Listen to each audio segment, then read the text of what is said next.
반갑습니다. 박용도 강사입니다. 조금 전까지 우리 수사의 단서를 했는데, 이제는 본격적으로 이제 수사를 시작해서, 동이나 성나 얻어 사는 임의수사에 대해서 살펴보겠습니다. 임의수사는 동이나 성나 얻어 사는 수사를 임의수사라고 해요. 여기에는 피해자 신문과 참고인 조사라는 게 있거든요. 피해자 신문 참고 조사 어떤 거냐고요? 바로 이겁니다. 우리 여러분 드라마나 영화에서 수사기관이 조사실에 피해자 데리고 와서 조사하는 거 여러분 보셨잖아요. 바로 이게 피해자 신문이에요. 어렵게 생각할 필요 전혀 없거든요. 그리고 옆에 변호인 앉아 있는 것도 여러분 들어보셨죠? 변호인 참여하는 건. 그리고 이 피해자 옆에 신뢰관계 있는 자. 만약에 피해자가 장애가 있거나 나이가 많거나 어리거나 이런 경우에는 이 피해자의 아버지, 어머니, 형제, 자매가 옆에 참여하는 거예요. 이 신뢰관계 있는 사람이잖아요. 이 참여에 대한 내용들 이런 것들 우리가 공부하는 거죠. 우리 피해자 신문하는 과정을 이렇게 영상 녹화하는 것도 가능해요. 영상 녹화하는 것도 보고. 이런 내용들을 공부할 건데 이게 되게 중요해요. A급이에요. 됐죠? 그리고 여기서 이제 부수적인 내용으로 이제 피해자 신문하는 주체 이에 대해 살펴보는 거고요. 이네들이죠. 그다음 출석 요구. 출석 요구서를 보내요. 근데 이게 한정되지는 않아요. 전화 같은 것도 가능하거든요. 그리고 또 하나 여기 구속영장의 효력에 의해 조사에 구인 가능이라 했는데 이게 뭐냐면 이렇게 구속되어 있는 자가 있어요. 이 구속은 10일 동안 가두는 거예요. 구치소에. 도망칠 염려가 있는 놈이거든요. 증거를 인멸할 염려가 있어요. 그래서 이런 경우에 이 구속을 할 때는 영장이 필요해요. 구속영장이라는 거. 이렇게 구속된 자, 만약에 조사실에 데리고 가려고 했더니 출석을 거부하는 거예요. 이때는 구속영장 효력으로 조사실에 구인하는 것도 가능하다라는 이야기 하는 거죠. 그 다음 진술 거부권 이렇게 네 가지를 고지하는 거예요. 그리고 신문할 때 우리가 조사하려고 하는 피해자 맞는지 안 맞는지 인정신문도 하고, 그리고 피해 사실 의심당하고 있는 그런 범죄 사실에 대해서 질문을 던지는 거예요. 이런 피해자 신문에 관한 전반적인 내용을 공부할 건데 되게 중요합니다. 그리고 이 참고인 조사라고 있죠. 이 참고인 조사는 여러분 이거는 B급의 중요성을 띠고 있는데, 근데 이 내용은 A급이에요. 우리 참고인을 조사할 때도 영상 녹화 가능하거든요. 근데 여기도 영상 녹화 있잖아요. 이 둘의 차이점은 여기는 사전 고지죠. 여기는 뭔데 동의잖아요. 이 두 개의 차이가 있죠. 차이점을 여러분 확인해 보셔야 돼요. 영상 녹화물의 용도는 둘 다 동일해요. 동일한데 이런 내용들도 나중에 다 공부를 할 거예요. 됐죠? 영상 녹화에 관한 내용. 그리고 참고인을 조사할 때도 신뢰관계인 동석제도가 있어요. 여기 피해자 신문할 때도 신뢰관계인 동석제도가 있지만 이 참고인 조사할 때 신뢰관계인 동석제도가 있거든요. 이거는 이 참고인이 피해자인 거예요. 피해자를 참고인 조사할 때. 피해를 입었으니까 심리적으로 극도로 불안하겠죠. 심신의 상태, 이런 나이 이런 걸 고려해서 수사기관의 어떤 직권으로, 그 다음 신청에 의해서 이런 참고인요 피해자의 어떤 신청에 의해서 동사를 할 수 있거든요. 근데 나이가 너무 어린 13세 미만이라든가 피해자가 장애가 있으면 부득이한 경우 아니라면 동석을 시키게끔 이렇게 되어 있는 거예요. 그리고 이 참고인 조사의 경우에 또 이런 여타 이런 내용들이 있거든요. 이런 내용들은 우리 강의에서 세세하게 다룰 겁니다. 지금은 대강 어떤 내용을 공부하는지 윤곽을 한번 보신다는 거죠. 그 범인 식별 절차라고 있는데 이 참고인, 목격자나 피해자가 범인을 봤을 가능성이 있잖아요. 이런 경우에는 그네에게 범인이 누군지 식별해 달라고 하는 여러 가지 절차들이 있거든요. 이런 것들도 우리가 공부를 할 거예요. 됐죠? 이렇게 해서 임의수사, 피해자신문, 그리고 참고조사 끝이 나면 그 다음 대인적 강제처분이라고 우리가 공부를 할 거예요. 대인적 강제처분. 대인, 대할 때자의 사람인자, 사람에 대해서 하는 강제처분. 그러니까 사람을 이렇게 빵에다가 집어넣고 얘네 피해자가 되겠죠. 이거는 피고인이 되겠죠. 빵에 집어넣고 얘 수사를 진행하는 거고, 기소전이니까요. 여기 기소 이후에는 법원이 재판하는 거죠. 얘 법원이 재판한다는 겁니다. 왜? 요놈이 지금 피고인인데 요놈이 도망칠 염려가 있다는 거예요. 증거를 인멸할 염려. 이런 경우에는 우리 구치소에 수감해 놓고 도망을 못 가게, 증거를 인멸을 못 하게. 그래 놓고 나서 법원이 이렇게 재판하는 날에 이내를 여기 데리고 와서 여기 검사가 앉거든요. 여기 법관들이 앉고 재판을 진행하고, 다시 오늘 낮에 재판 끝나고 오늘은 이제 재판을 끝내면 다시 도망 못 가게 여기다 가두어 두고, 또 재판 있는 날에 데리고 와서 재판하고 가두어 두고 이렇게 하겠다는 거예요. 이 기소 이후에는 이렇게 가두는 거 있잖아요. 사람에 대해서 하는 강제처분 권한이 법원의 권한이고요. 기소 전에는 수사기관의 권한이 되는 거예요. 피해자를 여기 빵에 가두는 거고요. 여기 피고인을 빵에 가두는 거죠. 이렇게 됐죠. 그런데 기소 전에 여러분 수사기관이 피해자를 빵에 가두는 것은 이 두 가지 제도가 있어요. 체포하고 구속. 체포는 짧은 시간 48시간 동안, 구속은 10일 장기간. 됐죠? 그런데 기소 이후에는 법원은 체포란 제도는 없어요. 구속밖에 없어요. 왜 이 체포 안 되냐고요? 자, 우리 강제처분은 인권 침해 소지가 높아요. 강제처분은 법익을 침해하는 거거든요. 법에서 보장해주는 여러 가지 이익을 침해하는 거예요. 그래서 인권 침해 소지가 되게 높죠. 법에서 보장해주는 여러 가지 이익을 침해하는 거니까. 그래서 법의 규정이 있어야 되고요. 영장을 가져가야 되고요. 항상 영장이 있다 하더라도 비례입각해서 저울질을 해봐야 돼요. 강제처분을 통해서 얻게 되는 공익하고 침해되는 어떤 사익을 저울질해서 공익이 더 클 때 그때 가능한 것이 비례의 원칙이거든요. 근데 여기서 법정주의라고 했잖아요. 법의 규정이 있어야 돼. 이 법의 규정이 없어요. 그래서 체포는 안 돼요. 구속밖에 안 돼. 됐죠? 그리고 영장을 가지고 간다 했죠? 그러니까 이 영장을 가지고 가는 영장 체포, 이게 원칙인 거예요. 근데 체포의 경우에는 예외적으로 영장 없이 하는 체포도 있어요. 긴급 체포하고 현행범 체포. 이 두 개가 A급이에요. 영장 체포는 거의 B급 중에서 비중이 아주 낮은 B급이 되는 거예요. 그 C급에 가까워요. 근데 긴급 체포하고 현행범 체포는 되게 중요합니다. 구속이요? 구속은 A급이에요. 되게 중요해요. 구속은 영장을 가지고 하는 구속밖에 없거든요. 자, 이런 것들 우리가 공부를 할 거예요. 기소 이후에는 구속밖에 없다 했죠? 근데 법원의 구속은 2달이에요. 여기는 10일이죠? 얘는 2달이에요. 영장을 가지고 구속하는 것밖에 없거든요. 이런 내용들을 우리가 공부를 하는 거예요. 됐죠? 그럼 이 내용을 조금 더 어떻게 공부할 건지 한번 보여드릴까요? 그 수사기관의 인신구속제도 내용이라 했는데 우리 영장체포, 긴급, 현행범인 체포, 구속 이런 것들 우리가 공부를 할 거거든요. 영장체포, 영장을 가져가는 체포 이거는 B급 중에 비중이 아주 낮다. C급이다.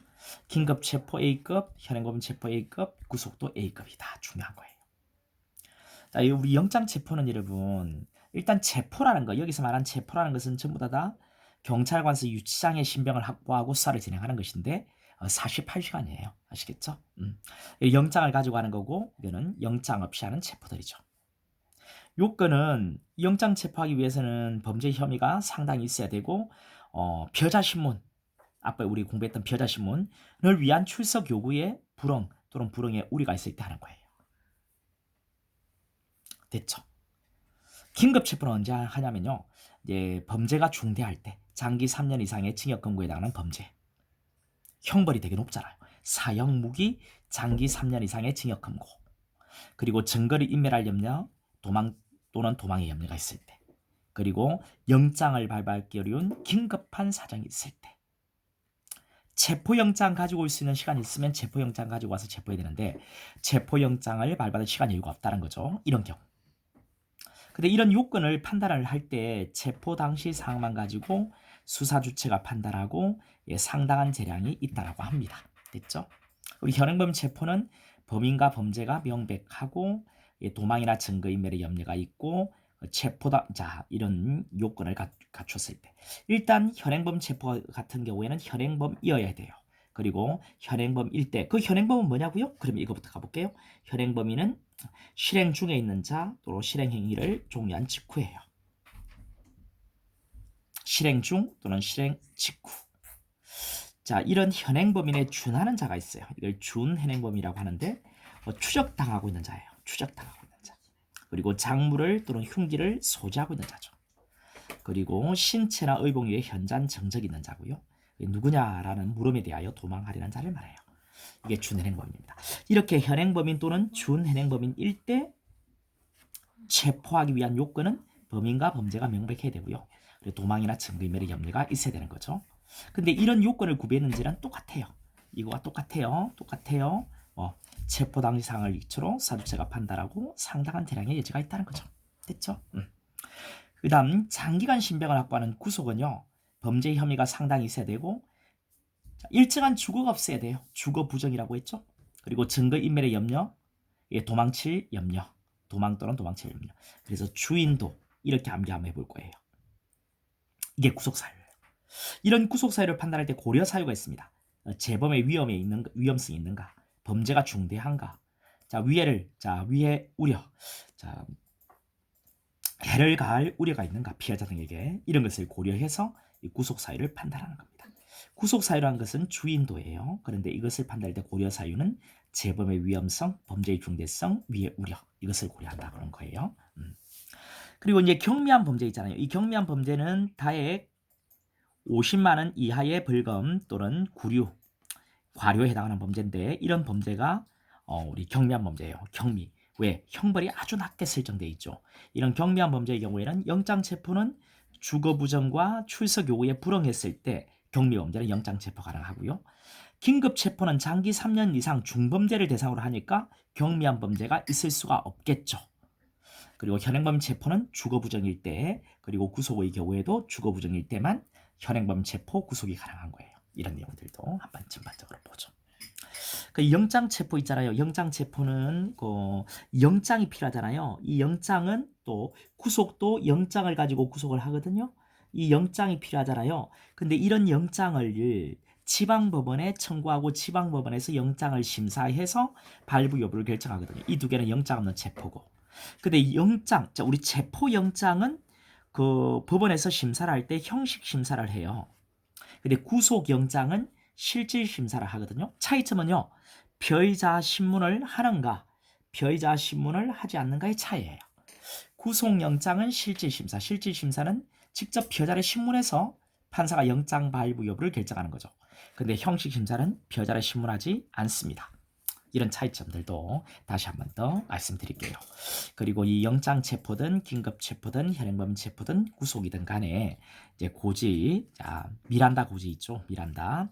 피의 사실의 요지, 체포 구속의 이유, 변호인 선임할 수 있다는 것, 변명의 기회를 제공하는 거예요. 이런 거. 그리고 이제 이 체포를 했습니다. 이런 게 체포를 했고 또는 구속을 했어요. 이런 경우에는 유치장 또는 구치소에 수감되었다는 거거든요. 그러면 피해자 입장은 상당히 불안해지겠죠. 그래서 변호인이 이미 선임되어 있으면 변호인, 아직 선임이 되어 있지 않으면 우리 변호인 선임권자, 법정 대리인, 배우자, 직계 친족, 형제, 자매 중 피해자가 지정한 자에게 지체 없이 서면으로 체포 구속 사실을 통지하는 거예요. 근데 지체 없이가 시간이 좀 모호하니까 체포한 때부터 24시간이라고 이렇게 되어 있거든요.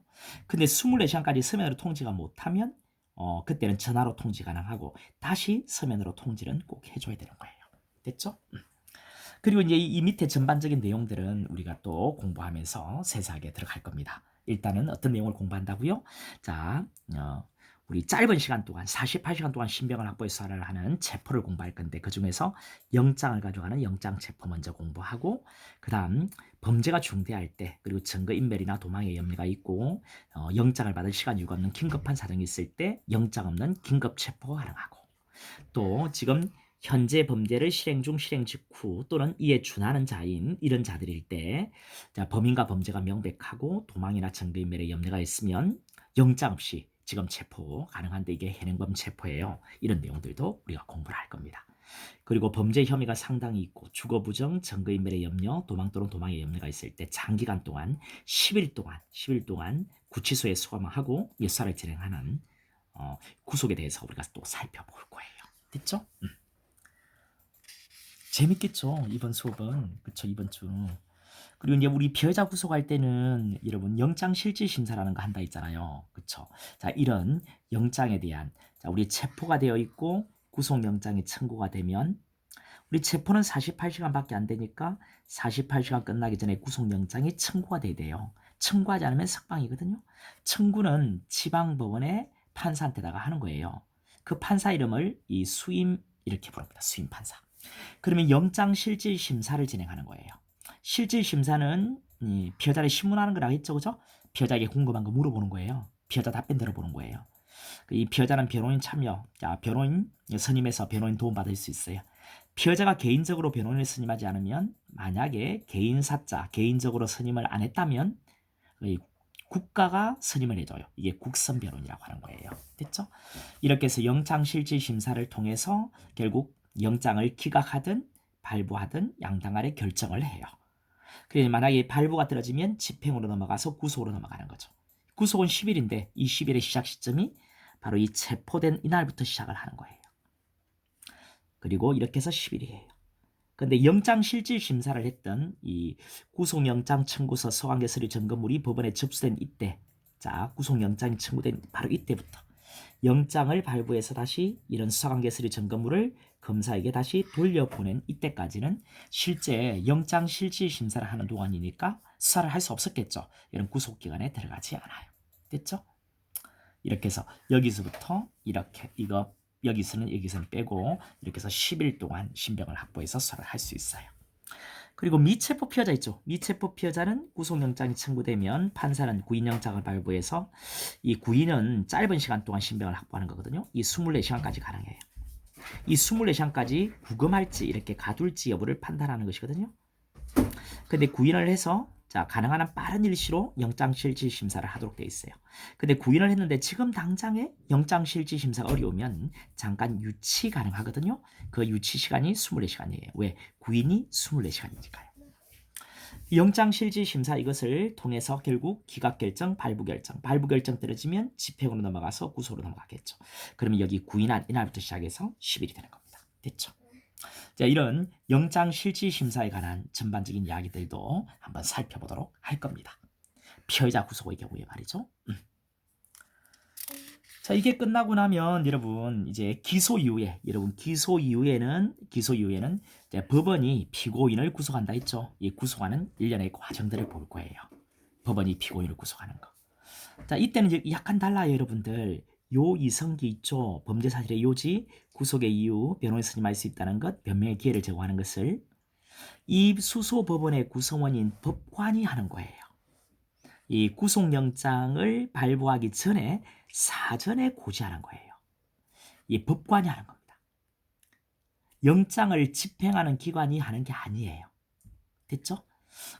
이거 피고인의 형사 절차상의 권리 보장을 위해서 그래요. 이거 고지하고 법원이 직권으로 영장을 발부해요. 왜? 기소 이후에는 강제처분 권한이 법원의 권한이니까. 검사의 신청은 필요 없어요. 자, 직권으로 구속영장을 발부하면 이거는 명령장이기 때문에 집행을 해야 될 의무가 있는 거죠. 집행기관은. 그럼 집행은 누가 할 거냐? 자, 원칙은요. 검사가 집행을 지휘합니다. 그리고 집행하는 기관은 사법경찰관리가 집행해요. 이미 이 피고인이 다른 범죄로 이렇게 수감 생활을 하고 있다면 교도관, 이 교도소에는 교도관이라는 공무원이 있죠? 교도관이 집행을 하는 거예요. 됐죠? 예외적으로 지금 법정에서 바로 구속을 해야 되는 경우에는 재판장이 집행을 지휘하고 우리 법대, 이게 법대라고 하는데요. 법관들 앉아있는 자리 바로 밑에 있는 법원 직원들이 있죠? 예, 법원 사무관이라고 해요. 이네가 바로 집행을 합니다. 자, 그러면 집행한 뒤에는 어떻게 하느냐? 또 한 번 더 고지해 줍니다. 예, 사후에 자, 뭐를 범죄 사실의 요지, 변호인 선임할 수 있다는 것을 한 번 더 고지해줘요. 이것도 법관에 한 사후 청문 절차라고 하는 게 판례입니다. 됐죠? 그런데 이 사후 고지는 하지 않아도 구속영장 효력에는 아무런 영향이 없다라고 하는 게 판례 입장이에요. 판례. 그러니까 구속을 한 뒤에 다시 한 번 더 고지해준다는 거죠. 됐죠? 자, 이런 피고인 구속에 대한 전반적인 내용도 이렇게 피고인을 구속하는 이런 전반적인 내용들도 우리가 공부를 할 거예요. 됐죠? 그리고 이 부분들은 거의 B급 중에 비중이 되게 낮은 또는 C급이니까 이런 내용들은 강의 시간에 잠깐 살펴볼 거예요. 구속기간, 미안해요. 이 구속기간은 이거는 A급입니다. 이거는 중요하고 이 구속기간은 여러분 원래 피고인 구속기간은 2달이거든요. 1심, 2심, 3심 통틀어 2달이에요. 이 기수된 날부터 시작하는 거예요. 근데 이 2달이 짧을 수 있잖아요. 그죠? 이 2달이 부족할 수 있잖아요. 그러면 각 신검마다 1심, 2심, 3심 각 신검마다 1차, 2차, 2차에 한해서 2달의 범위 내에서 갱신이 가능해요. 1심에서 원칙 구속기간을 다 썼다. 부족하면 한 번 2달 갱신을 해서 갱신한다는 거죠. 이렇게 구속기간 2달을 다 썼다면 한 번 2달 범위 내에서 갱신하고 또 한 번 2달 범위 내에서 갱신 이렇게 해서 1심의 최장 6달까지 구속 상태로 심리가 가능한 거예요. 근데 2심과 3심도 원칙적으로 2달인데요. 2차거든요. 그런데 2심과 3심은 부득이한 경우 있으면 한 번 더 3차까지도 갱신이 가능해요. 그래서 2심과 3심은 상소심, 우리 2심과 3심을 상소심을 하잖아요. 부득이한 경우에는 3차까지 갱신을 허용해 줍니다. 그래서 토탈 도합해보면 최장 6달, 18달 동안 구속 상태로 심리를 할 수가 있게 되는 거예요. 됐죠? 이런 피고인 구속에 대해서도 한번 살펴볼 거예요. 우리 기소 전에 피의자 구속은 10일이거든요. 사경 10일, 그리고 검사는 10일인데 검사는 한 번 연장이 돼요. 그래서 우리 기소 전에 수사기관이 피의자 구속은 최장 30일이에요. 10일, 10일, 10일. 일반 범죄의 경우에. 그런데 이제 기소 이후에 법원의 구속은요, 2달이에요. 2달이 부족하면 한 번 갱신, 또 한 번 갱신.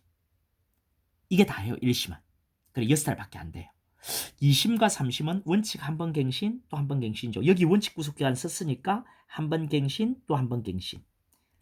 근데 부족하다. 그러면 상소심에서는 부득이한 경우에 한 번 더 갱신이 돼요. 6달 되겠죠. 3심도 자 원칙 구속기간을 여기 썼으니까 갱신밖에 안 돼요. 한 번 갱신, 또 한 번 갱신. 부족하다면 부득이한 경우가 있으면 또 한 번 더 갱신이 돼요. 6달이 되겠죠. 그래서 도합 최장 18달 동안 구속 상태로 재판이 가능하다. 뭐 이런 이야기들을 우리 또 할 겁니다. 그리고 이 부분이 이제 C급이거든요. 이것을 간단하게 우리 강의 시간에 말씀을 드릴 거예요.